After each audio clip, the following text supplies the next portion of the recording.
men's conference. Y'all ain't no men's out here. With all y'all wins of doctrine. Us y'all again, stop it. Multiple enemies rising, but we stay cool like dry fits. Against the truth, you will lose, nothing you can do about it. This is an organization, don't argue, stop wasting our dedicated time. Brothers want us to speak Hebrew, so say that in Hebrew. Let me stop. Hey, purple on boots shining and we deep. Lazy can't.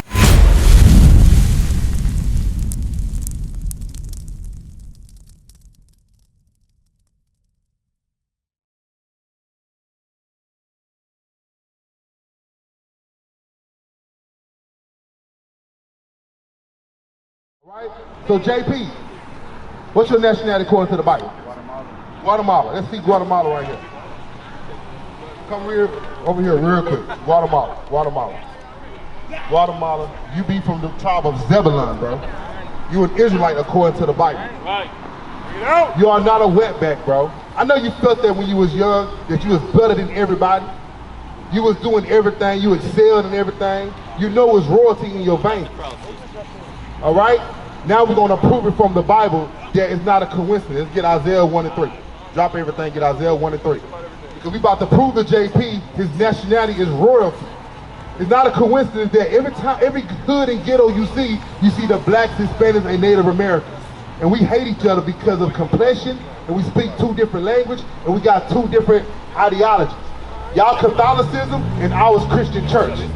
But guess what? We the same people. All our enemies did was divide and conquer. So now it's time for us to wake up as the gods as we were, as the gods that we used to be. Read. The book of Isaiah, chapter 1, verse 3. The ox knoweth his owner. The ox is a dumb animal. Read. And the ass his master's crib. A donkey, a jackass is a dumb animal. Read. But Israel doth not know. But Israel does not know. My people doth not consider. So God compares us to an ox and a donkey. These are two working animals, but the ox know where his homeland is. If you, an ox know where his land is. A donkey know who his owner is. Israel, the people on this side. In the last days, they're gonna be calling themselves Guatemala, Panama, Black, African American, Hispanic, Catholic. They're going to be calling themselves all these other names. And our enemy's going to help us. They're going to call us wetbacks, Negroes, niggas, spinks. We're going to be called bywords and proverbs in the last days. But guess what God called us? Let's get Deuteronomy 7 and 6. Get out. So you understand so far, JP? All they did was turn everything upside down when they became in rulership. But before, everything was right side up. Right. We was on top and they was at the bottom. Right. I didn't make the rules. That's the way the Most High make hierarchy. I don't come up with this. The Most High come up with this. All I do is just read the Bible. Read. The book of Deuteronomy, chapter 7, verse 6. For thou art an holy people unto the Lord thy God. God said these 12 tribes on this chart are a holy people. The word holy means a separate people. Read on. The Lord thy God hath chosen thee to be a special people unto himself. So we all got our favorite shoes, our favorite clothes, but we all love our clothes, right? God said, I chose that to be unto myself my favorite. Because God created everything, but God only chose a certain group of people. It's not a coincidence that we the best cooks, the best athletes, the best boxers, everything we put our hand to. Who put the cement for the roads, the light signs, the stop signs, all this, we built it. For cheaper wages. We built it. We've been conquered, raped, beat down, chained during the 1400s. This will happen to our people. You see what I'm saying? See, this will happen to our people. But yet we still persevere. We still make it. Read on. Read that again. The book of Deuteronomy, chapter 7, verse 6. For thou art an holy people unto the Lord thy God. The Lord thy God hath chosen thee to be a special people unto himself above all people. Wow, wait a minute. Above all people. JP, does that sound racist? All praises. Why? I'm trying to get in your mind. Why that don't sound racist when God said I picked the blacks, Hispanics, and Native Americans, he put them over all people upon the face of the earth. Why that don't sound racist to you? Yeah. So when God said, I'm put the blacks, Hispanics, and Native Americans above all people upon the face of the earth, why that don't sound racist to you, JP? Because we've been the ones most down with the home. Okay, I respect that, I respect that. But God made us to be better. That's just the way he does. He wanted hierarchy. He wants the ruling class. So tribes, though? Yes, only the 12 tribes. Which you are. You are the seed of Israel. You are from the tribe of Zebulun. That's a righteous tribe. We're about to go into that too. Read. Right. Above all people that are upon the face of the earth. The Lord did not set his love upon you, nor choose you, because you were more in number than The Most High didn't chose us because we make babies everywhere. Every hood you go to, even though we poor, even though we don't got nothing, one thing blacks and Hispanics can do, we can make babies. God said, I didn't love you because of that. Read on.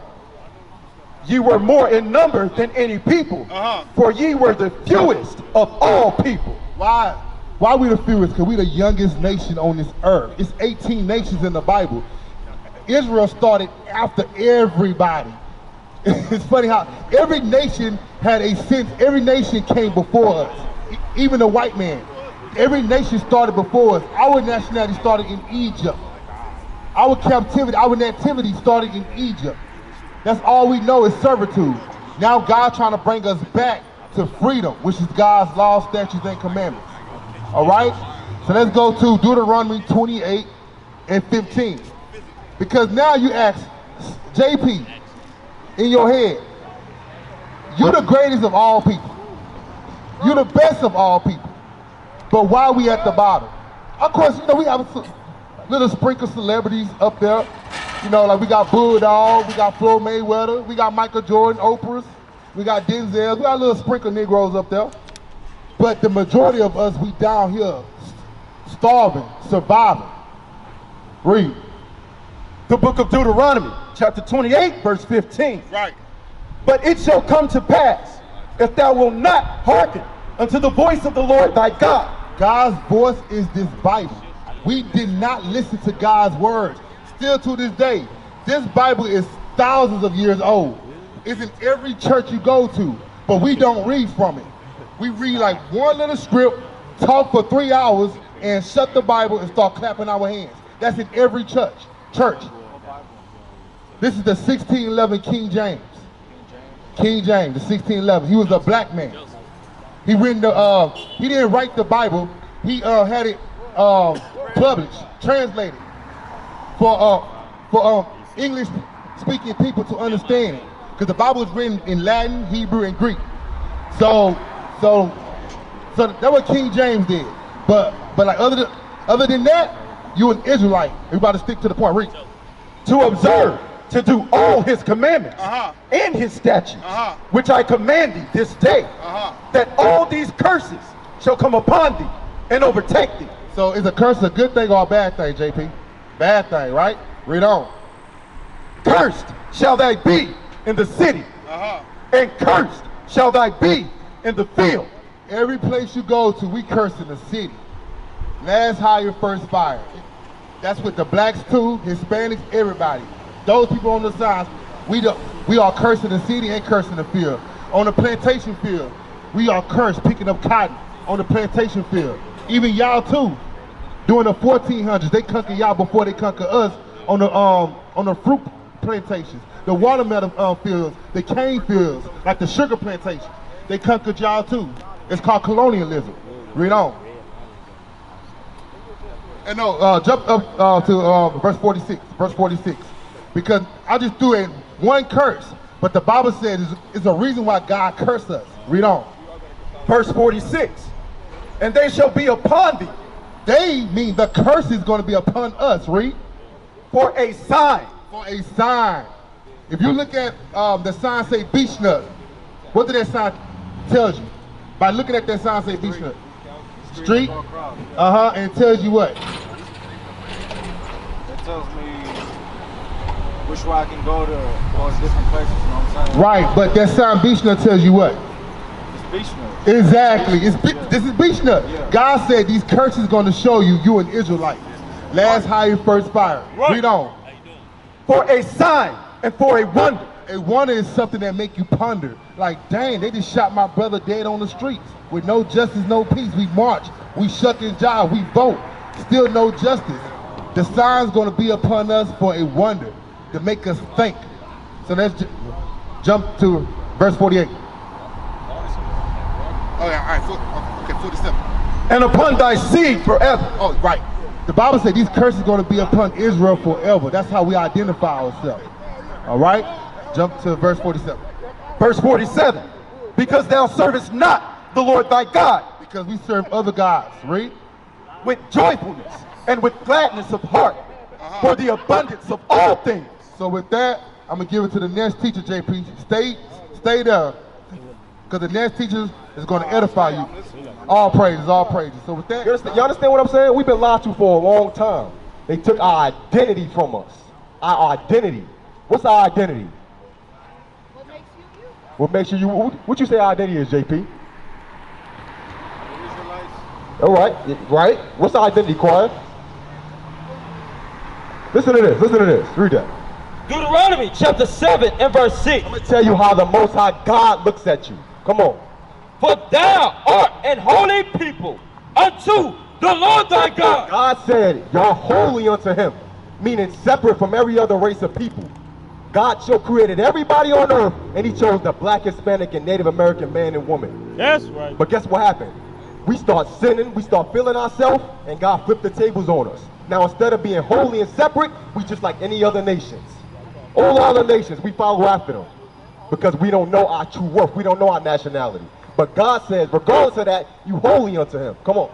The Lord thy God have chosen thee to be a special people unto himself. When God says I chose something to be special, don't y'all got a special pair of shoes y'all wear?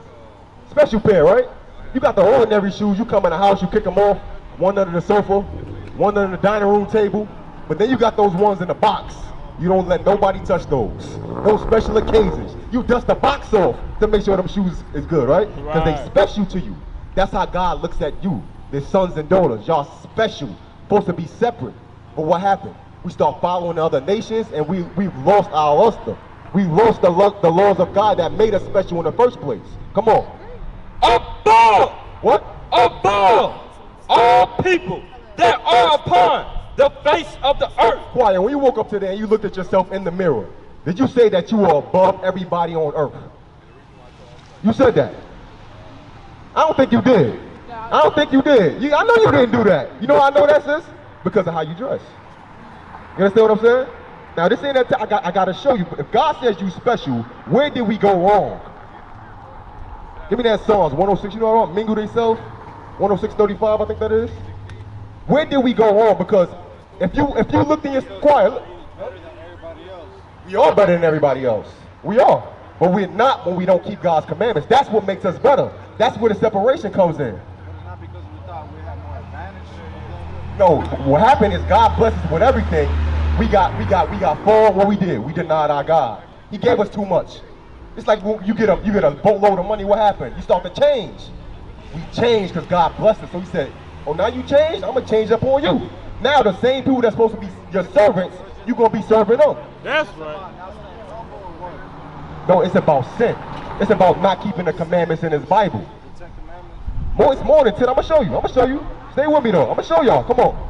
Psalms chapter 106 and verse 34. Listen to this, choir. They did not destroy the nations concerning whom the Lord commanded them, but were mingled among the heathen. We were mingled among the other nations, and guess what? After a while, we start keeping their customs. Because y'all say y'all from the tribe of Judah, right? As an Israelite princess from the tribe of Judah, how y'all supposed to conduct and carry yourselves? Deuteronomy. I'm asking. Royalty, right? Hold that. Before you get that, give me Job 40 and 10. Huh? Like what? How does a princess carry herself? Like royalty. What does she wear? Dress? Protective clothing. 40 and 10. Okay. Now. Keep it 100 with me. The way y'all dress, are y'all dressed in a way that's gonna protect y'all, or the way that makes y'all a target? Keep it 100. Keep it 100. Come on, sis, it ain't an attack, sis. Just answer the question. Are y'all dressed in a way that's gonna protect you or attracting a threat? Huh? Attracting a threat, right? That's keeping it real, right? Just keep it real. We're gonna keep it real with each other. It ain't an attack. I gotta show you how far we fallen so we can know how far we got to go. And show you the royalty that God ordained for his daughters and for the men. For the princess and princesses. The princes and the princesses. Come on, read that. Job chapter 40 and verse 10. Deck thyself now with majesty and excellency. God wants y'all to deck, meaning decorate yourself with majesty and excellency. You said a princess dressed in what? A nice royal dress, long gown. Nobody can see her shape or figure because she's too good for that. She understands that, hey, if I dress in a way where men can see me, I start to put a price tag on but God said I'm priceless. God said, it ain't no value. You devalue yourself by the way that you dress. You understand what I'm saying? And guess what? We're not gonna bash you because you dress that way. We're saying you haven't been informed the right way to do it. Just like none of us was informed the right way to do it. So now it's our job to do what? Restore the princesses and the princes back to their majestic and excellent state again. That's our job. Come on. And array thyself with glory and beauty. It said decorate yourself with glory and beauty. How does the Israelite woman do that? Deuteronomy 22. How does the Israelite woman decorate herself with glory and beauty and majesty and excellency? How's she supposed to really dress? How? JP, help me out. How are women supposed to be dressing? That is a target. Not, what did I mean? A target as dressing like. Like what? Keep it real, huh? Not showing their body so much. Okay. You on point. You on point. Nothing. Y'all body was made specifically for your husband. That's right. How old are you, sis? 18. How old are you, sis? 18 and 24. Who taught you that it was okay to dress like that? No, hold on, quiet, hold on. Don't leave. I know it hurts. Hold that. Give me 1 Corinthians 4:14, huh? I hear you, but regardless of that, this ain't the way God wants you to dress. Regardless of that. Because like you said out your own mouth, you were what? You were target right now. And guess what? I hear you. You shouldn't have came out the house looking like that. You should have been in the house dressed like that. Listen to this. 1 Corinthians chapter 4 and verse 14. I write not these things to shame you. Why? I want you to listen to this. Read it again. 1 Corinthians chapter 4 and verse 14. I write not these things to shame you. We ain't trying to put you to shame out here, put you on blast. Because guess what? We all had to swallow the pill. I had to realize I was living just like a nigga. I had to understand that. I had to eat. That thing hurt. When I realized that God wanted so much for me, but I degraded and devalued myself by what? Mingling myself with the other nations. I had to swallow that pill. Once I swallowed it, it was bitter, but then it became sweet because the change started to happen. Now I walk with my pants up with a belt on because I know I'm a God on this earth. That's right. Now I don't shave my beard and look like no little boy because I know I'm a God on this earth. Now guess what? I'm gonna marry a sister instead of just trying to speak game to her and get in her panties. I know I'm a God. So the change start to happen there. That's why we ain't trying to shame none of y'all, right? Come on. But as my beloved sons or daughters, I warn you. What we doing? I warn you. We warn you that y'all playing a dangerous game with your lives. What's going on, bro? A game that was created by your oppressors to keep you running in that hamster wheel. A game that you think you're a part of and you realize you ain't even got no chips on the board. We ain't trying to shame you, we just trying to warn you. We used to scream black power while Heron was pushed. But at the end of the day, nothing's in vain. IUIC has been given a vision. The tents of Judah has risen. Many has attempted the mission, minor murmuring, omitting and missing the mark. Just reading that he had the flame of fire in his eyes gave us the spark. We on Paul's mission. We out on the road, purple and gold, from Mexico, Cuba, Haiti, Ghana, Sierra Leone. 144,000 boots banging, concrete crackling. These are our men repented at heart. The scriptures is proof. IUIC, we deliver the truth.